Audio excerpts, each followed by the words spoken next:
Hello everyone, welcome back to Ansarkari. So today we are taking up another test for GS3 paper. So we'll be analyzing all the answers written. So first question is, why is India still an attractive investment destination despite a falling rupee and other impediments? So बोल रहा है कि challenges के बाद भी why still we are an attractive destination and कुछ short term and long term measures बताने हैं that India can take to maintain the FDI inflows. So starting में यू मेंशन्ड पॉजिटिव एस्पेक्ट आप लेके आए कि वर्ल्ड बैंक का क्या पर्सपेक्टिव है. सो इन एडिशन आपने बोला कि क्या बेनिफिट्स है. तो थोड़ा सा मैं बोलूंगी कि अगर आप ब्रॉडर पिक्चर लेके आते हैं यहाँ पे तो वो ज्यादा एप्ट रहता. मतलब यहाँ पे 3 पॉइंट्स आप लेके आए हो. एक तो ह्यूज मार्केट, और फिर आपने बोला चाइनीज डेमोग्राफिक जो डिविडेंड उनके पास दैट इज एजिंग. फिर आपने बात की यूनिफाइड रिफॉर्म्स की, जीएसटी के बारे में, रेरा, आईबीसी, एंड कोविड-19 के बाद आपने लिखा कि redirection of investment from China.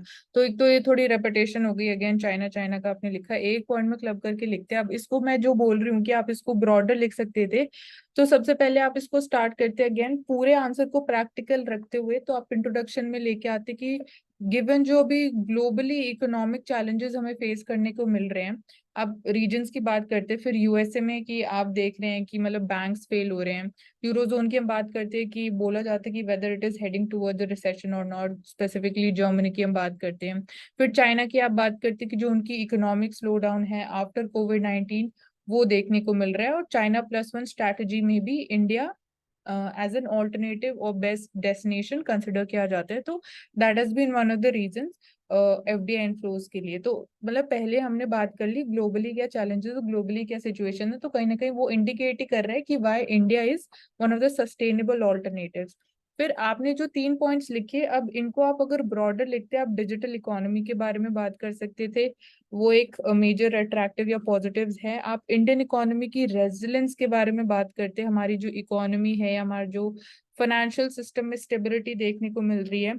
Long term जो रिटर्न्स के प्रोस्पेक्ट्स हैं इन्वेस्टर्स के लिए, एक वो मेजर अट्रैक्शन है. और जो हमने स्कीम्स या जो पॉलिसीज लेके आए हैं फॉर इंक्लूसिव डेवलपमेंट, उनका एग्जांपल दे सकते थे. Make in India PLI scheme है, और साथ ही साथ स्ट्रॉन्ग कंज्यूमर डिमांड भी हमें देखने को मिल रही है. फिर अपॉर्चुनिटीज ऑफ इन्वेस्टमेंट भी इंडिया में काफी ज्यादा है गिवन ऑल दीज पॉजिटिव्स. तो उसमें आप बात करते कौन से एरियाज है, लाइक ग्रीन एनर्जी ट्रांजिशन की बात कर सकते थे. इंडस्ट्रियल पॉलिसी आई है हमारी है, और न्यू मतलब ट्रेड पॉलिसी आई है उसकी बात करते. फाइनेंशियल टेक्नोलॉजी की बात कर सकते थे. मतलब बहुत सारे एरियाज है जो as an investment opportunities India के केस में प्रेजेंट है. और इसमें आप ये भी बात कर सकते थे कि जो ग्लोबल सप्लाई चेन्स की हम बात करते हैं वो आज के टाइम में इंडिया के बिना कंप्लीट नहीं हो सकती है. तो कहीं ना कहीं ये सारी चीजें अगेन एक ही चीज की तरफ इंडिकेट कर रही है जो क्वेश्चन बोल रहा है, as a major destination India क्यों है डिस्पाइट द चैलेंजेस. फिर आपने यहाँ पे बात करी है शॉर्ट टर्म मेजर्स और लॉन्ग टर्म मेजर्स. तो यहाँ पे आपने अच्छे पॉइंट्स लिखे हैं कि डाइवर्स एरियाज क्या हो सकते हैं. इसमें अगेन शॉर्ट टर्म मेजर्स में आप बात कर सकते हो कि लेबर लॉज हम लेके आ चुके हैं, बट अगेन इम्प्लीमेंटेशन अभी स्टिल दैट इज लैकिंग. तो वो की जानी चाहिए. जो जीएसटी रिफॉर्म्स पेंडिंग है वो किए जाने चाहिए. रिसर्च एंड डेवलपमेंट पे और थोड़ा हमारा फोकस होना चाहिए. जब हम बात करते हैं as a percentage share of GDP कितना एक्सपेंडिचर किया जाता है आरएनडी पे, तो ये और कुछ एरियाज हो सकते हैं जो बाकी आपने लिखा है दैट दे आर मतलब वैलिड और डाइवर्सिफाइड आपने लिखे हैं. Then moving to question number 2, to examine the role of GDP in policy determination. Do you think कि policymakers in India they should look beyond GDP numbers to draw the right policy? तो यहाँ पे आपने पहले बात किया कि GDP का रोल क्या है, किस चीज में वो हेल्प करता है. तो मतलब एक कॉम्प्रिहेंसिव पिक्चर यहाँ से निकल के आए कि जीडीपी अगेन यहाँ पे अपने अच्छा ठीक है बेनिफिट से ही बात करिए. फिर आपने लिमिटेशंस ऑफ जीडीपी लिखा कि जीडीपी की लिमिटेशंस क्या इंक्लूड अनपेड वर्क और इन्वायरमेंटल एस्पेक्ट्स इंक्लूडेड नहीं होते हैं. Different set of products and items मतलब डिफरेंट कहीं ना कहीं अप्रोच है. तो ग्लोबल लेवल पे कंपैरिजन करने में एक प्रॉब्लम है. सो आपने बोला कि we need to go beyond GDP numbers. तो यहाँ पे अगेन मेरे को ये फील हुआ कि जीडीपी के बियॉन्ड जाना चाहिए. तो फिर आप फिर वही ग्रीन जीडीपी या जेंडर जीडीपी, ये अगर हम नहीं अकाउंट कर रहे हैं, सपोज ग्रीन जीडीपी हम we are accounting green GDP 1970 से, पीपीपी मॉडल को आप कैसे असेस करोगे. मतलब ये थोड़ा मेरे को नहीं समझ में आया. कहीं ना कहीं इंडिकेटर्स पूछ रहा है कि जीडीपी के अलावा और कौन से इंडिकेटर्स पार्ट होने चाहिए जब हम पॉलिसी फॉर्मुलेशन की बात करते हैं. तो इसमें ह्यूमन डेवलपमेंट इंडेक्स ठीक है वैलिड है. जीएनआई की आपने बात करी, ग्रॉस नेशनल इनकम हो गया, इसमें मैं ये बोलना चाहती हूँ कि आप इसमें और लेके आते कि इम्पैक्ट ऑफ क्लाइमेट चेंज, वो क्या फैक्टर्स हमें देखने को मिल रहे हैं। अगेन एनवायरमेंटल एस्पेक्ट हो गया, उसको आप थोड़ा डिफरेंटली पुटअप कर सकते थे। आपने ग्रीन जीडीपी लिखा, फिर आप बात कर सकते थे कि पॉवर्टी अगेन वो इम्पोर्टेंट है, सोशल इनइक्वालिटी जो एग्जिस्ट करती है, अगेन बैकवर्ड क्लासेस की क्या सिचुएशन है वो पॉलिसी फॉर्मुलेशन में इम्पोर्टेंट। एनपीए का बात कर सकते थे, multi dimensional poverty. Multi dimensional poverty की बात कर सकते थे, कल्चरल एस्पेक्ट्स की भी बात कर सकते थे, जो कल्चरल फैक्टर्स हैं वो भी पार्ट होने चाहिए हमारे पॉलिसी फॉर्मुलेशन में। और आप एक एलिमेंट जो मतलब थोड़ा सा डिस्टिंक्टिव एलिमेंट हो सकता है, वो एथिकल एलिमेंट भी लेके आ सकते थे। मतलब पॉलिसी फॉर्मुलेशन में अगेन एथिक्स एक इम्पॉर्टेंट रोल प्ले करता है, गिवन आज के टाइम में हम बात भी करते हैं कि आर्टिफिशियल इंटेलिजेंस का यूसेज, अगेन एथिकल यूसेज कैसे कर सकते हैं। तो ये कुछ पॉइंट्स हो सकते थे जब आप बियॉन्ड जीडीपी के जाने की बात करते हो। देन थर्ड क्वेश्चन में टू व्हाट एक्सटेंट ये पूछ रहा है, has the banking sector reforms in India led to the financial inclusion and uplifted the underprivileged class of society, substantiate with the examples. तो आपने इसको ट्रेस किया nationalisation से, कि वहां से हमने स्टार्ट की थी जर्नी, एंड वहां से हमें लिमिटेड बेनिफिट से आउटपुट देखने को मिला है। उसके बाद आप लेके आए कि हमने क्या फिर और बाकी सारे इनिशिएटिव्स ले। फिर आपने इसको बेसिकली जो नेशनलाइजेशन है इसको कनेक्ट किया आईटी रेवोल्यूशन से, डीनेशनलाइजेशन से, opening the private banking sector, कि इसकी वजह से आगे और ज्यादा बेनिफिट्स देखने को मिले। तो बट क्वेश्चन ये बोल रहा है कि टू व्हाट एक्सटेंट, तो आपने आगे लिखा है कि और क्या क्या हमने इनिशिएटिव्स लिए फाइनेंशियल इंक्लूजन के टर्म्स में। स्टिल चैलेंजेस फिर आप लेके आए हो, ठीक है, ओनली 2% इंश्योरेंस की आपने बात करी, कोऑपरेटिव्स। तो हाँ, मतलब आपने इसको थोड़ा टैकल किया अच्छे से मल्टीपल एरियाज से। Following should be done in the banking reforms, new banks for reaching last mile connectivity, CBDC की बात करी, कंप्यूटराइजेशन द पीएससी। सो बस इसमें थोड़ा सा हल्का सा अगर आप लिख देते ना एंड में या स्टार्टिंग में कि टू व्हाट एक्सटेंट अपने वर्ड्स में, तो थोड़ा और मेरे हिसाब से बेटर हो सकते, क्योंकि क्वेश्चन पूछ रहे टू व्हाट एक्सटेंट। बाकी आपने इसको अच्छे तरीके से मल्टीपल डायमेंशंस कवर किए।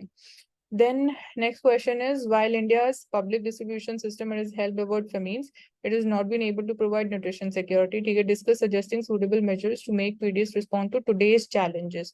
तो पहले आपने लिखा कि PDS it has helped avoid the famines, क्या बेनिफिट्स रहे, किस तरीके से उसने हेल्प किया, cheaper procurement, distribution and fair, ठीक है। However, still we are facing the challenges आप डेटा लिखा in terms of nutrition security. So suitable measures और क्या होने चाहिए, fortification of the food grains, rice और व्हीट फोर्टिफिकेशन की बात करी, inclusion of pulses and millets, ठीक है, इंक्लूजन ऑफ एग्स और millets in the mid day meals, roping the private sector for the cold storage, हाँ वो एक चैलेंज है, and more provision for the contract farmers so that they can grow fortified nutrition। यहाँ पे GM crops के बारे में भी लिख सकते थे। उसके अलावा पीडीएस ने structural changes for reforming Mandi system, private procurement. ठीक है, जो क्वेश्चन बोल रहा है आपने दोनों एस्पेक्ट पहले लिखा कि कैसे हेल्प की है इन अवॉइडिंग फेमेन्स, फिर न्यूट्रिशनल सिक्योरिटी के ऊपर ही बात करनी थी, तो discuss suitable measures to respond to the today's challenges. तो आपने टुडे आज के टाइम में जो चैलेंजेस हैं डेटा भी लिखा आपने, अनीमिया के बारे में, stunting, wasting,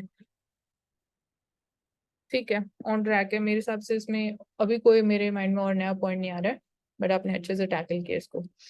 then modern science and its technologies, they are a cause and cure for contemporary poverty. Cause and cure दोनों है। Examine the statement the context of India. तो आपने इसको बेसिकली कनेक्ट किया, अगेन आपका इसमें इंटरप्रिटेशन आपने broad रखा है, तो मेरे को अच्छा लगा। अगर इसको हम सिर्फ कंटेम्प्रेरी टाइम से कनेक्ट करते तो मेरे हिसाब से नैरो हो जाता, एंड उसमें भी अगेन थोड़ा एग्जाम्पल सोचना दोनों एस्पेक्ट्स का भी थोड़ा चैलेंजिंग हो जाता गिवन लिमिटेड टाइम। तो आपने ब्रिटिशर्स के टाइम से ट्रेस किया, तो आपने बोला कि आइडियोलॉजी ऑफ एडमिनिस्ट्रेशन मैटर करती है, उसकी वजह से it caused poverty, and independence के बाद वो इस जो सेम कहीं ना कहीं मेजर्स या पॉलिसीज डिसीजंस लिए गए उसने हेल्प करी। तो कैसे हेल्प करी वो आपने लिखा है, आईटी सर्विसेज, फिनटेक अडॉप्शन। हाँ, अच्छा लिखा है ये अभी आपने, मतलब वही मेरे को इसका इंटरप्रिटेशन काफी अच्छा लगा क्वेश्चन का, इसको ब्रॉड रखा। Intellectual property rights encourages innovation and rewards the entrepreneurs. In this context, evaluate the success of India in fostering creativity and stimulating a strong IPR system. So success of India in IPR, खाली इसमें evaluate करना है success of India in fostering the creativity. तो success of India आपने directly इससे start किया, GI tags, make in India and PLI, India has been becoming leader of the paper publishing in this. So national IPR policy हमारी have been calling for the awareness. India also supports the compulsory licensing for the generic medicines in the area of. हाँ मतलब आपने फिर खाली मतलब technical aspects के बारे में ही नहीं बात करी है, आपने थोड़ा उसको प्रैक्टिकल रखा है. In the area of food security also India की support to the farmers, right to seeds. हाँ ये वाला ओके. अब इसमें ना अब वही सब हेडिंग्स लिख देते तो और क्लियरली दिख जाता कि आपने एग्रीकल्चर भी कवर किया, हाँ आपने. ये लास्ट क्वेश्चन था. And policy has been inclusive approach towards IPR. So to increase it, India Atal Innovation Mission है, कृषि विज्ञान केंद्र, IPR laws. ठीक है. इसमें और थोड़ा मतलब लोकल लेवल वाला और मतलब और क्या किया आईपीआर जाए को देखना पड़ेगा और जो कि क्या चीज़ है. लोकल लेवल पे, और इसको रोबस्ट बनाने के लिए क्या कर सकते हैं. बाकी आपने कवर किया इसको अच्छे से, बस सब हेडिंग्स वाला और थोड़ा कर सकते थे. So soil pollution with trace elements, it has become increasingly serious environmental concern in India. Assess the ecological and human health risks associated with it, suggest the preventive measures क्या हो सकते हैं. So soil pollution with trace elements, तो पहले बात करनी है environmental concern है. तो आपने trace elements like mention किए हैं. There are environmental concerns, ecological risk, ये क्या बोल रहा है, ecologically and human health risk क्या है. पोल्यूशन है, leaching the soil destroys local जीज. इसमें इकोलॉजिकली अगेन आप एग्रीकल्चर के ऊपर भी लेके आते कि एग्रीकल्चरल एक्टिविटीज या प्रोडक्टिविटी के ऊपर भी क्या इम्पैक्ट हो रहा है.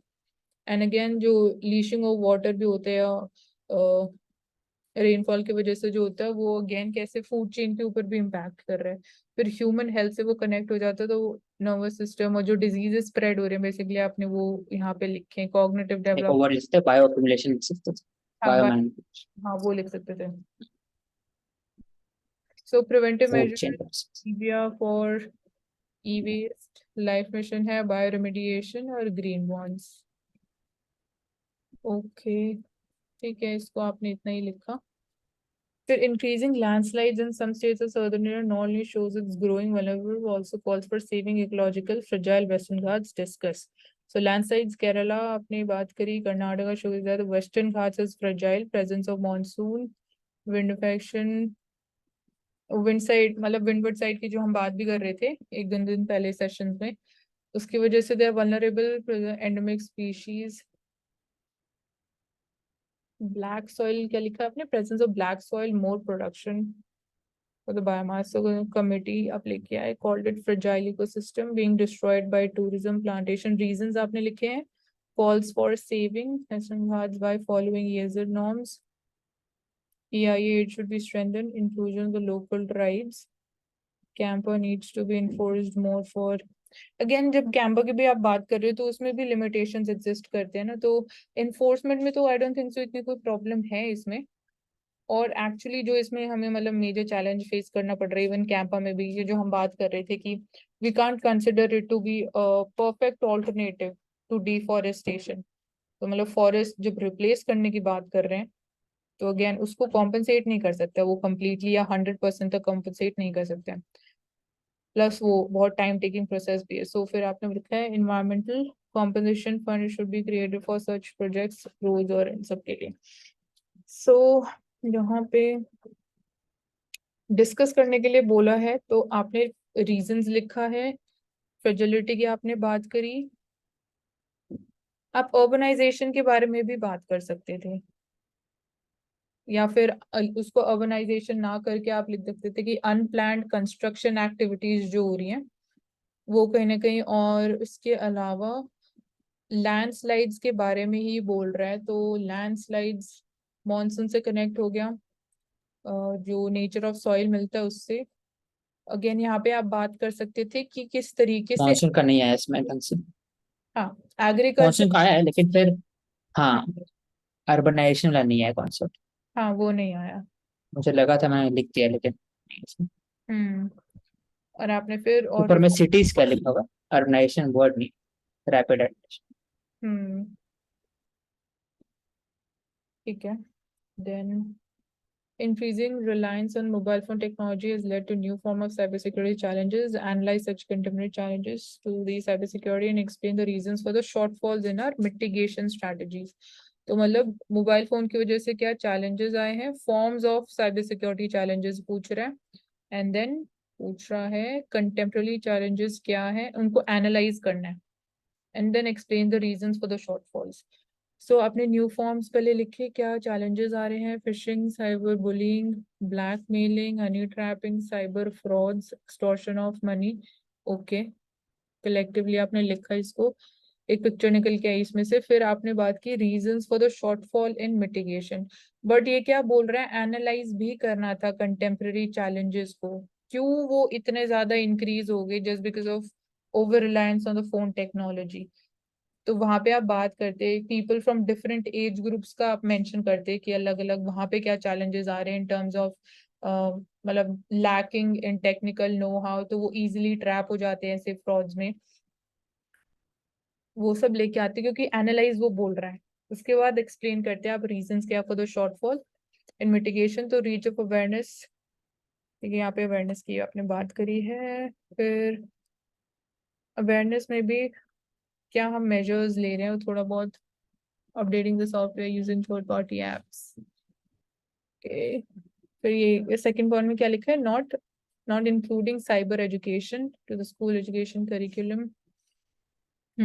ठीक है, cyber command certain thing staff still electronics use in India is dependent. So यहाँ पे ऑफ लेट रिसेंटली अगेन एक आर्टिकल में गो थ्रू कर रही थी कि उसमें ये निकल के आया कि जो साइबर सिक्योरिटी थ्रेट इंक्रीज हुआ दैट इज इंक्रीज 200%।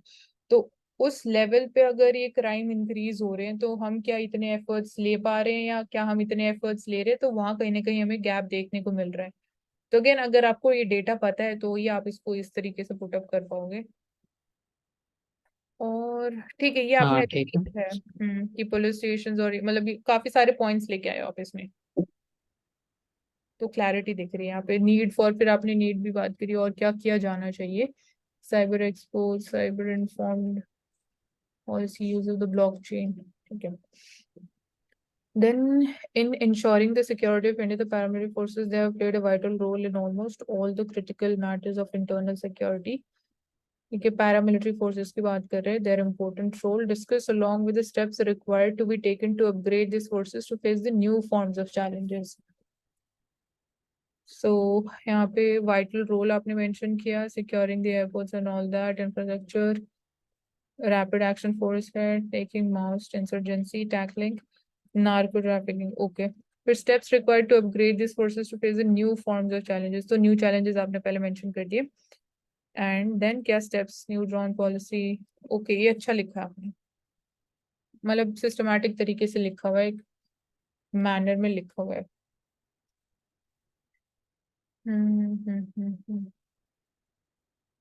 मतलब पहले आपने बता दिया कि न्यू चैलेंजेस क्या और फिर उनको कैसे टैकल कर सकते हैं। तो मेरे हिसाब से इसमें आपने सारे एस्पेक्ट्स कवर किए। So despite the initial momentum तीन ऑफ, मार्कर आ गया। अच्छा ठीक है, 15 मार्कर है। Despite the initial momentum of the unanimity and optimism amongst the center and the photo state कैसे on चल। GST transformative potential, there are growing fissures and mistrust issues mistress. हैं GST compensation में और decision making structure of the GST council। तो इसको examine करना है। तो ये बात कर रहा है चैलेंजेस की, जीएसटी कॉम्पनसेशन और decision making structure of the GST council के बारे में। ठीक है, तो GST transformative potential that included all of that. ठीक है, आपने ये लिख दिया। फिर stages of implementation, growing fissure, mistrust. तो जीएसटी कॉम्पनसेशन पे आपने लिखा अब मैं सेपरेटली। क्या करूंगा ना, कि हम्म। ऊपर में जो मैंने इतना लंबा लिखा ना, वही कुछ सेम चीज उसको हेडिंग हाँ छोटा बना दूँ, टाइम हाँ, बचे। ये हेडिंग से, हाँ मतलब देखो अब हाँ। आपने जीएसटी कॉम्पनसेशन के ऊपर लिखा है तो अब इसको भी ब्रेक करके लिख सकते हो थोड़ा, क्योंकि ये लंबा हो हम्म। गया, ये पैराग्राफ काफी बड़ा होगा। डेवोल्यूशन ऑफ टैक्सेस और इसमें हमने पहले भी पॉइंट डिस्कस किया था जीएसटी कॉम्पेंसेशन से रिलेटेड कि सेंटर ने बोला था कि स्टेट्स अमाउंट बोरो कर सकती है। तो ये एक इम्पॉर्टेंट पॉइंट है कि आप अमाउंट बोरो करोगे और जब जीएसटी कॉम्पेंसेशन की बात आती है, अगर आपको सेंटर देता तो आपको वो पैसा वापस नहीं करना पड़ता। अगर आप पैसा बोरो हम्म करके उस गैप को फिल करने की बात कर रहे हो, स्टेट्स बोरो करेंगे तो वो उनको रिटर्न भी करना पड़ेगा, रीपे भी करना पड़ेगा। तो एक ये बर्डन कहीं ना कहीं फिजिकली बर्डन भी स्टेट्स के लिए चीजें और खराब हो सकती हैं। तो जीएसटी कॉम्पेंसेशन में एक ये चीज आप लेके आते हो और दूसरा एलिमेंट वो बोल रहा है स्ट्रक्चर ऑफ जीएसटी काउंसिल। तो states argument, what about the small states, right. ने शेयर की बात करी, keep changing slabs make it difficult the states to keep up. So where the centre, ये डिसीजन मेकिंग की बात कर रहे हैं। तो एक तो ठीक है, आपने ये बात करी वोटिंग शेयर जो होता है स्मॉल स्टेट्स का, आप लेके आए। Accusing the regional parties of inspired the figures following have been success। ठीक है, एंड में आपने सक्सेस के बारे में बात करी। डिसीजन और क्या हो सकता है मेकिंग, डिसीजन मेकिंग में? क्या पॉइंट्स बोल रहे हो और क्या लिख सकते हैं? हाँ हाँ हाँ, डिसीजन मेकिंग। एक तो देखो जीएसटी काउंसिल डिसीजन मेकिंग से पहले ये भी लिख सकते थे कि मीटिंग ही नहीं हो रही है जीएसटी काउंसिल की, मीटिंग में ही बहुत ज्यादा गैप हो रहा है।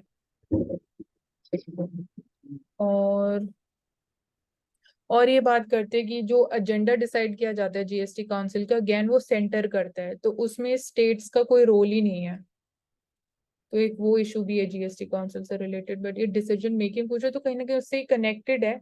तो प्रॉब्लम वहीं से स्टार्ट हो जाती है कि अगर आप एजेंडा ही नहीं डिसाइड कर पा रहे हो, पावर सारी सेंटर के पास है, तो कहीं ना कहीं वहां से भी थोड़े रेपरकशंस या फिजर्स देखने को मिल रहे हैं। बाकी आपने ठीक है रेज के जो पॉइंट्स, तो ये आपने स्किप किया है। Analyze the role of digitalization in reducing the leakages, errors, and improving the operation of the public distribution system in India. Explain how the DBT is an improvement of price subsidy. So, role of digitalization, reducing the leakages, improving operation of PDS. Analyze करना है और explain how DBT has improvement. So role of digitalization, use of ENAM have been, ठीक है अपने इसको लिखा, multiple dimensions लेके आए, APMC been connected to ENAM, फिर one nation one ration card, ठीक है। E warehousing for the better and so e warehousing क्या ये हो रहा है? नहीं हो रहा, मतलब वो करने वाले, मतलब कर रहे हैं, मतलब हाफ है बेसिकली। ठीक है, क्वेश्चन है सिंपली ई एनालाइज वेयर व्हाट। हाउसिंग वो है, मतलब रिकॉर्ड है, हम्म, सर्टिफिकेट टाइप से, वो वैसे नहीं। अच्छा, explain how DBT has helped. So DBT have been improving the price subsidy as directly given to the farmers, eliminating the middlemen. Okay, अच्छे से लिखा है आपने, अच्छा लिखा है इसको। Zero budget natural farming is adopted large scale and many compromise करेगा adopted large scale, but it may compromise India's food में। security. Critically examine. तो पहले आपने फीचर्स बताए हैं, फिर इसको आप ये भी लिखते कि इंडिया में कहाँ कहाँ प्रैक्टिस की जा रही है already zero budget natural farming. मतलब रमेश, उतना इम्पोर्टेंट नहीं है, प्लीज। कम। हाँ, take care of the Sri Lanka case, case of Sri Lanka. तो यहाँ पे ठीक है, आपने मतलब इंडिया का लेके आते मेरे हिसाब से एग्जाम्पल कि इंडिया में हम कहाँ प्रैक्टिस कर रहे हैं। तो आपने श्रीलंका के थ्रू आपने ये बताया कि फूड सिक्योरिटी वाला जो चैलेंज के बाद कर रहा है, मॉडिफिकेशन जो की गई, it cause food prices large scale पे, सो दैट। तो मतलब यहाँ पे अब आपको ये श्योरिटी होनी चाहिए कि इसी रीजन की वजह से फूड सिक्योरिटी फूड प्राइसेस हुई है, क्योंकि श्रीलंका में देन अगेन जो मेजर इकोनॉमिक क्राइसिस या पॉलिटिकल इंस्टेबिलिटी चल रही है, तो उसकी वजह से भी कहीं ना कहीं उसका इम्पैक्ट होगा। तब आप, उल्टा था basically। वो जो टोटल बैन ऑन यूरिया हुआ था ना, उसी कारण फूड क्राइसिस हुआ था, उसी कारण फिर पॉलिटिकल क्राइसिस। तो साइड बाय साइड चला दोनों, मतलब पैरेलल था वो, तो एक दूसरे का। क्योंकि टोटल बैन कर दिया यूरिया का, तो हम्म, मेरा ये है कि टोटल नहीं करना चाहिए बैन। मेरा बीच का, भाई आप थोड़ा सा देख लीजिए, बीच ठीक का रहा था, है, मध्यम मार्ग में रहा, इसमें पॉइंट है। ओके। अदर हैंड सिक्किम का आप लेके ऑर्गेनिक फार्मिंग मॉडिफिकेशन सक्सेस। तो यहाँ पे आप क्या लेके आए हो एंड में, use of this large scale पे without caution and scepticism it would compromise India food security, productivity is low and जो नेचुरल ग्रोथ है, यहाँ पे आप पॉपुलेशन वाले चैलेंज भी लेके आते, नॉट ओनली क्रॉप्स, यहाँ पे आपने सिर्फ एग्रीकल्चरल चैलेंजेस लिखे हैं, तो थोड़ा और इसके बियॉन्ड सोच के भी लिख सकते थे। देन अपार्ट फ्रॉम दिस आपने इसके बारे में क्या लिखा है, it have other important areas which can be success, तो इसमें ऑर्गेनिक प्रोडक्ट्स एक्सपोर्ट कर सकते हैं, beneficial the landless and very poor farmers with no capital, तो beneficial for the landless farmers कैसे हो जाएगा ये? बस कैपिटल नहीं है, वो कॉन्ट्रैक्ट हम नहीं कर सकते, मतलब कैपिटल नहीं है उनके पास, कैपिटल तो इसे नहीं है जीरो पर कैपिटल लैंडलेस चाहिए। भी तो है, लैंड भी तो चाहिए, उनके लिए कैसे बेनिफिशियल होगा ये पॉइंट है मेरा, कॉन्ट्रैक्ट, विदाउट हाँ लैंड, ठीक। हम्म, beneficial to the areas where land is being reclaimed।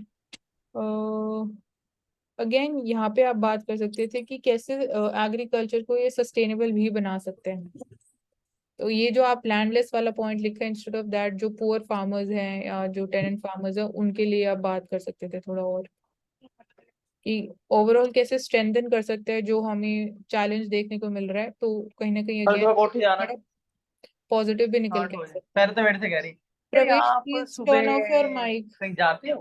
प्रवेश, मैं कहा, हाँ जी मैं कहीं जाता हूँ।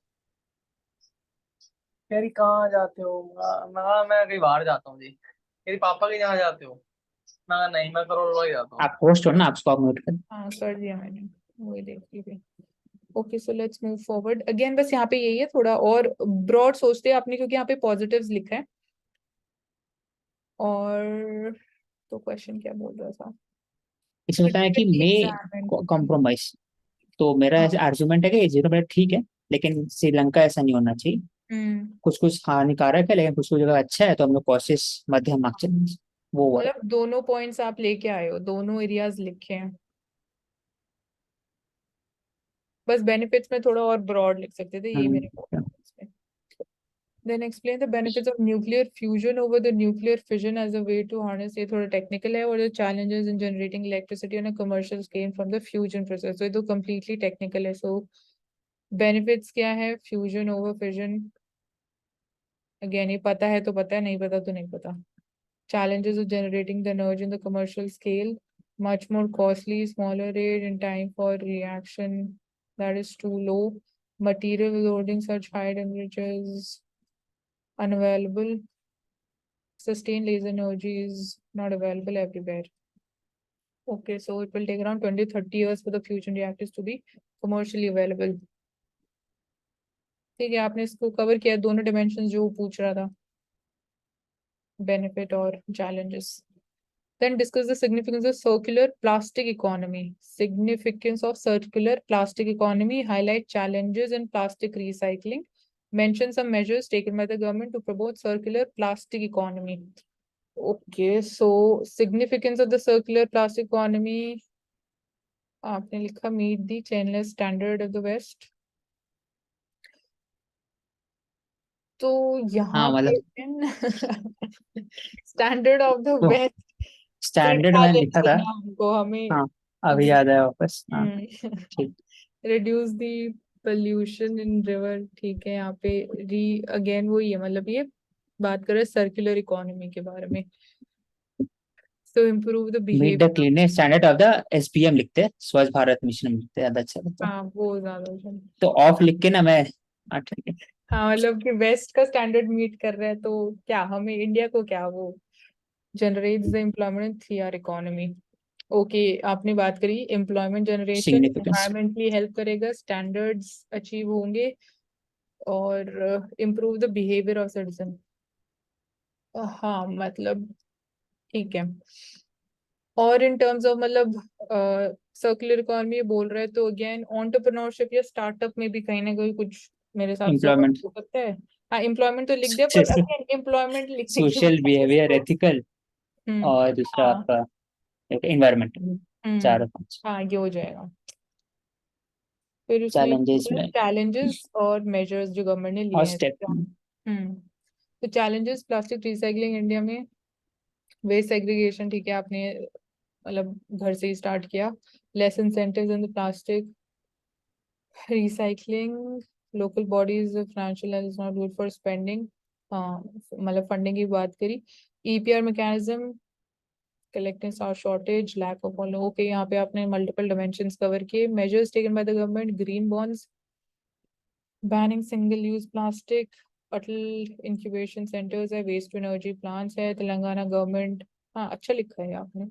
Bhopal municipalities they have been raising the bond for sewage management, okay some measures needed, the right to repair, second hand market, ESG norms, अच्छा लिखा है आपने।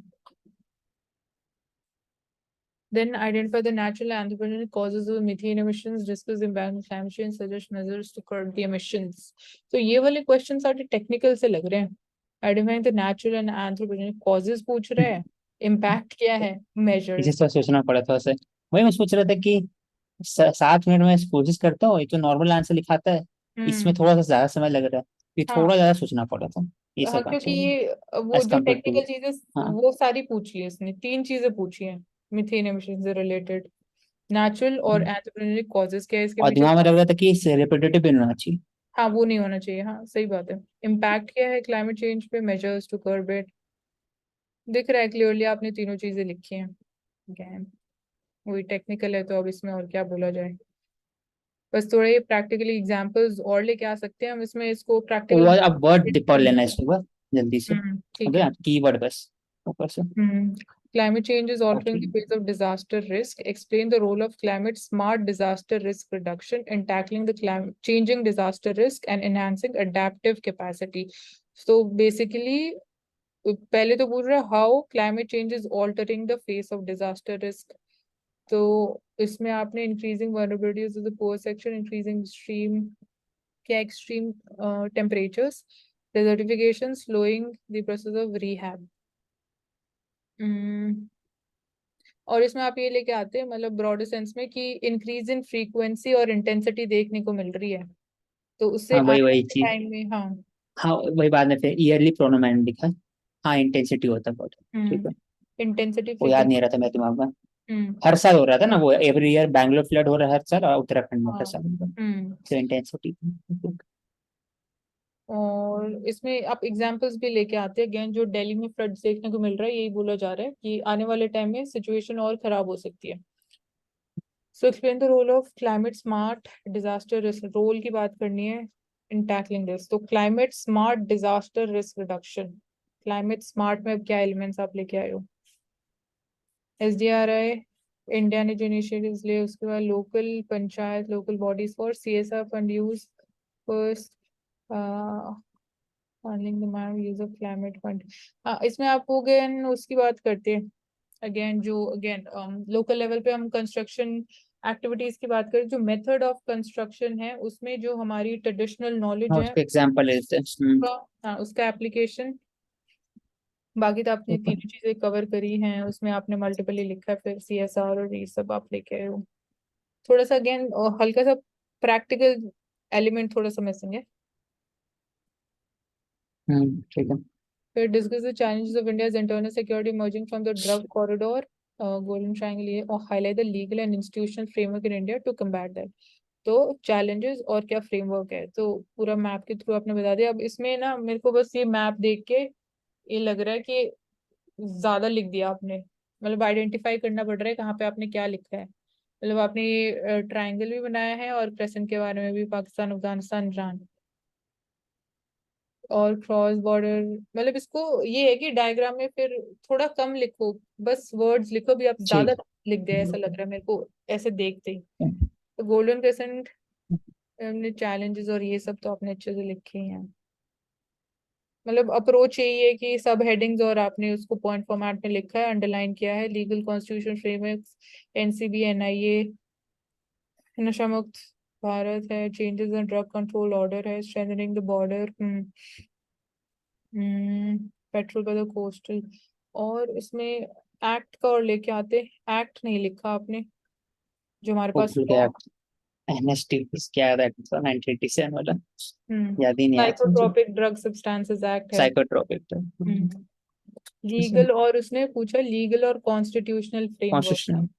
कॉन्स्टिट्यूशन कॉन्स्टिट्यूशन में एक लिख सकते आते थे कि गवर्नर का रूल लेके आ सकते थे। in northeast.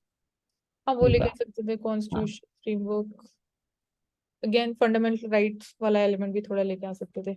Then what extent AFSPA succeeded controlling terrorism and should it be repealed? Normalcy. The charges of incent. तो सक्सेस और रिपील की जानी चाहिए कि नहीं, तो have certain provisions such as this is this. It was used in North examples लेके आया आपने, just been able to bring routing of the terrorist, मतलब कुछ हद तक सक्सेसफुल रहा है. आपने मेरे हिसाब से इसी तरीके से इसको लिखा है, कुछ हद तक सक्सेसफुल ये रहा पढ़ है. लीजिए आप इसको उसको नीचे में। एग्जांपल के थ्रू, हाँ। हाँ, able to bring normalcy, underline आपकी, जो, हाँ। हाँ, ये सब एलिमिनेट हुआ है. In addition to Kashmir north east में it has been able to insurgencies help during. Then आप लेके आते हैं इसमें ह्यूमन राइट्स वायलेशंस जो हुई है बिकॉज ऑफ इट. हाँ आप इसलिए पूरा देख लिखा लीजिए है इसको। अपने आगे. It तो should क्या be- हुआ अफ्स्पा के अंदर में? ये तो पहला क्वेश्चन में, दूसरा क्वेश्चन हो गया बेसिकली, हाँ, क्यों ये रिपील दूसरा होना आप चाहिए। रिपील होना चाहिए नहीं होना चाहिए. Trust in the government decreases gives access power to the armed forces. ठीक है. So instead of that, several more needs to be established just like the red world of the country. So हाँ, मतलब ये should be repealed as ये आपने लिखा, तो repeal ना लिख के रिफॉर्म्स की मेरे सबसे बात करनी चाहिए थी, क्योंकि क्वेश्चन तो बोर्ड पूछ रहा है वो कि रिपील किया जाना चाहिए कि नहीं, तो आप लिखते रिपील नहीं. ये चैलेंजेस हैं, इनको एड्रेस करने के लिए जो रिक्वायर्ड रिफॉर्म्स है वो किए हाँ। जाने चाहिए. Okay, so here we end में आपने बोला है कि this will increase the trust. अच्छा नहीं, ठीक है, आप ये लेके आए. हाँ, मतलब और इसको लास्ट में कहाँ कहाँ पे हटा है अफ्स्पा? मणिपुर नागालैंड में हाँ, ये कहाँ लास्ट में। हट है. ठीक है. हाँ, मतलब इसकी वजह से स्टेबिलिटी आई है स्टेट्स में जहाँ पे प्रॉब्लम थी, चैलेंज थे. ओके सचिन, आप इन शॉर्ट बस बता दो सारे आंसर्स रीड करके आपको क्या समझ में आ रहा है, क्या अप्रोच रही है, और कुछ आपको फीडबैक देना है तो दे दो जल्दी से. फीडबैक वही था जो आप बोल रहे थे, बेसिकली उनसे ही एग्री कर रहा था मैं. बाकी लास्ट क्वेश्चन एप्स का था ये, ठीक है, हटे हैं रिफॉर्म्स की तरफ ही जा सकते हैं कि जो उनकी नीड है उनको एड्रेस करते हुए आगे बढ़ जाए. ठीक है, अच्छा लिखा है वैसे आंसर. एग्जांपल्स के थ्रू आपने लिखा है कहाँ कहाँ पे इम्प्रूवमेंट्स देखने को मिली है, स्टेबिलिटी आई है कुछ. पहले आपने स्टार्टिंग में प्रोविजंस लिखे एंड देन रिपील के भी क्या रीजंस आपने लिखे. अब सब चार्ट बेसिस पर है सब हाँ, वर्क किए होंगे ये इस होगा आंसर कि पे। हाँ वर्ड इतना ज्यादा है, टाइम लिमिटेड है, तो हाँ, अब नहीं। तो हाँ, यही रहेगी. ये हाँ, मतलब उसको फिर आप कंप्लीटली अगर बिना चार्ट के भी ड्रॉ करोगे तो फिर वो, मतलब लिखोगे तो बहुत ज्यादा वही हो जाएगा, क्रम्बल्ड अप हो जाएगा वो, मतलब उसको ठीक रीड है, करने एंड का कर रहे हैं मन. इसको। हाँ, okay. So that's all for today, and stay tuned with Ansakari. Do subscribe to the channel so we'll come up with such informative videos and sessions. Thank you so much for joining us.